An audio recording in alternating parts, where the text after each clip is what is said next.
আপনি এখানে এসে থাকতেও পারেন কিংবা নাও থাকতে পারেন, তবে হলপ করে বলতে পারি আমার এই চারপাশের প্রকৃতির সৌন্দর্য দেখে নিশ্চয়ই বুঝে গেছেন আমরা এখন কোথায় আছি।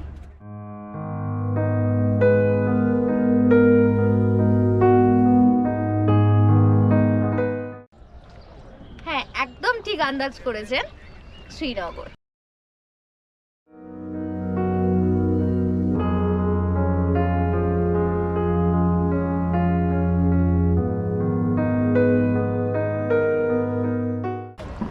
আচ্ছা, শ্রীনগর ঘোরার গল্পখানা এখানে বসেই বলি, আড্ডার আসর এখানেই জমে উঠবে।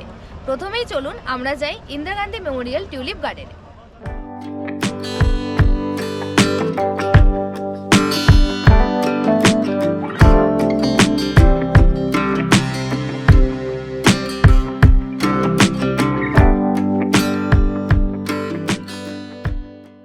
এটাই হলো এশিয়ার বৃহত্তম টিউলিপ গার্ডেন। প্রায় 30 একর জায়গা জুড়ে বিস্তৃত, আর 60-এরও বেশি প্রজাতির টিউলিপের দেখা মিলবে এখানে। তবে আরেকটা ইনফরমেশন দিয়ে রাখি, এই টিউলিপের গার্ডেন খোলার টাইম হলো মার্চের মিডিল থেকে এপ্রিলের মিডিল।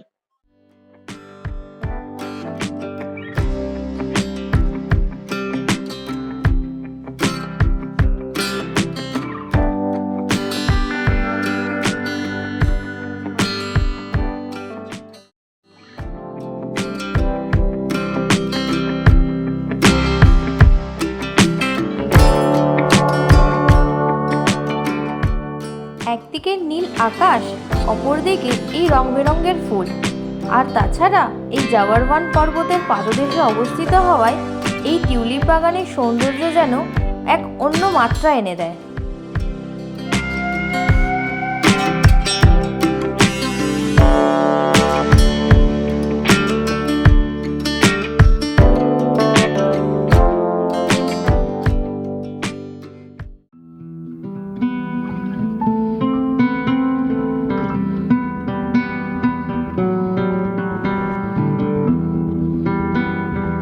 এবার আমরা এসে গেছি আমাদের পরবর্তী গন্তব্য শালিমার বাগে।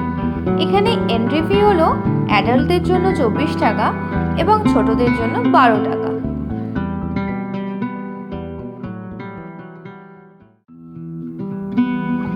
ষোলোশো 19 সালে সম্রাট জাহাঙ্গীর এই শালিমার বাগের প্রতিষ্ঠা করেন।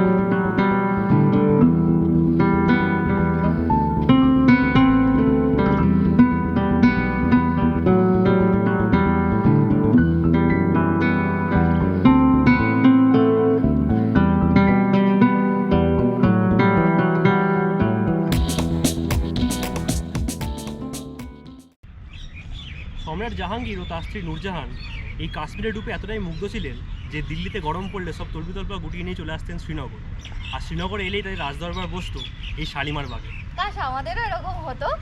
হ্যাঁ, শখ কম না।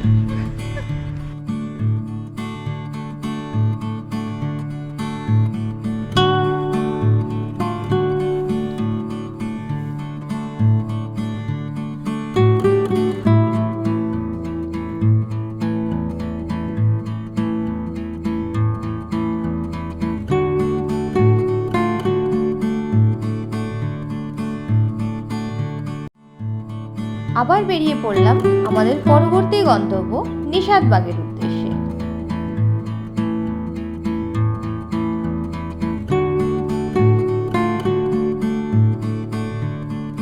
এখানেরও এন্ট্রি ফি বড়দের 24 টাকা এবং ছোটদের 12 টাকা। এই যে নিশাতবাগ, সুন্দর প্রাণবন্ধু মুগ্ধতার খনি, তা গড়ে তোলার কৃতিত্ব নূরজাহানের বড় ভাই আসিফ খানের।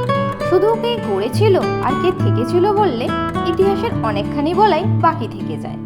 1633 সালে গড়ে ওঠা এই বাগানটি সম্রাট শাহজাহানের খুবই পছন্দের হয় এবং অনেকবার আসিফ খানের কাছে প্রশংসা করেন। তারপরেও আসিফ খান উপহারস্বরূপ বাগানটা শাহজাহানকে না দেওয়ায় সম্রাট খুবই ক্ষেপে যান, পুরো বাগানের জল সরবরাহ বন্ধ করে দেন। পরে অবশ্য আবার সব ঠিকঠাক হয়ে গেছিল। রাজার মেজাজ, কখন কড়া আর কখন কড়া পাখির সন্দেশ বোঝা যায়।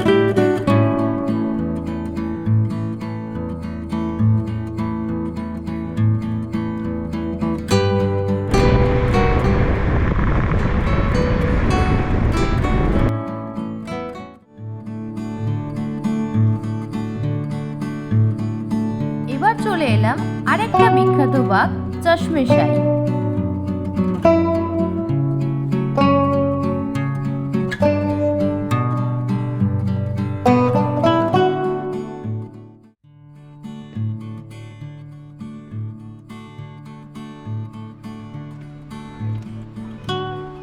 মুঘল সাম্রাজ্যে যে বিখ্যাত তিনখানা বাগান শ্রীনগরে আছে তার মধ্যে সবচেয়ে ক্ষুদ্রতম হলো এই চশমে শাহী।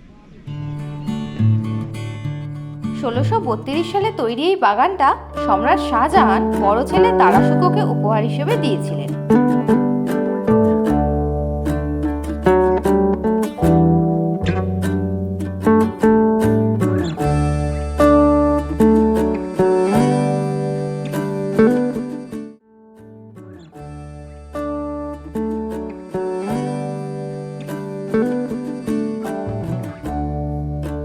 এই হলো পরিমহল, প্যালেস অফ ফেয়ারিস।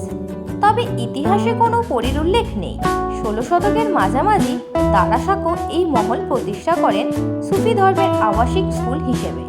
তাকে এ বিষয়ে গাইড করেন সুফি সন্ত আখুন মোল্লা। তবে বর্তমানে এখানে মহাকাশ চর্চা এবং জ্যোতির্বিজ্ঞানের আখড়া হিসেবে ব্যবহৃত হয়।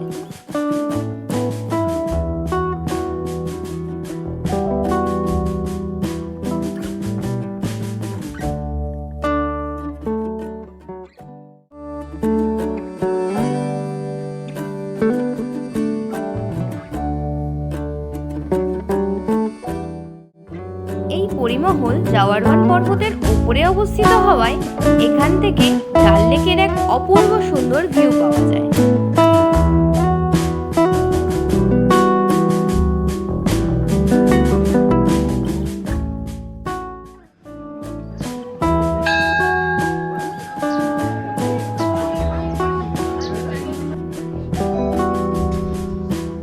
জ্যেষ্ঠা দেবী হলেন শক্তিরই এক রূপ, আর এই হলো জ্যেষ্ঠা দেবীর পীঠস্থান।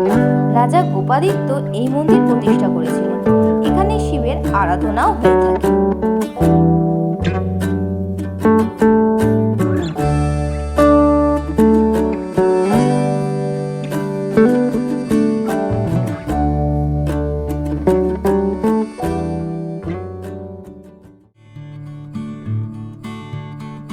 ভালো মতো ঘুরলে দেখবেন এই কটা জায়গা দেখতে দেখতেই সূর্য ডুবে গেছে।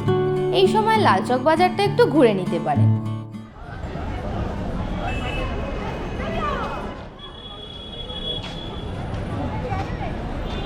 দু একটা দোকান ঢু মারুন, চমৎকার হাতের কাজ সব।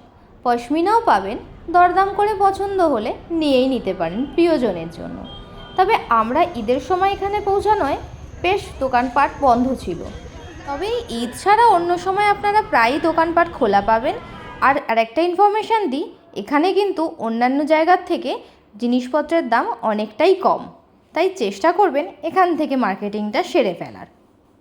এসব হয়ে গেলে সোজা চলে আসুন মুঘল দরবার।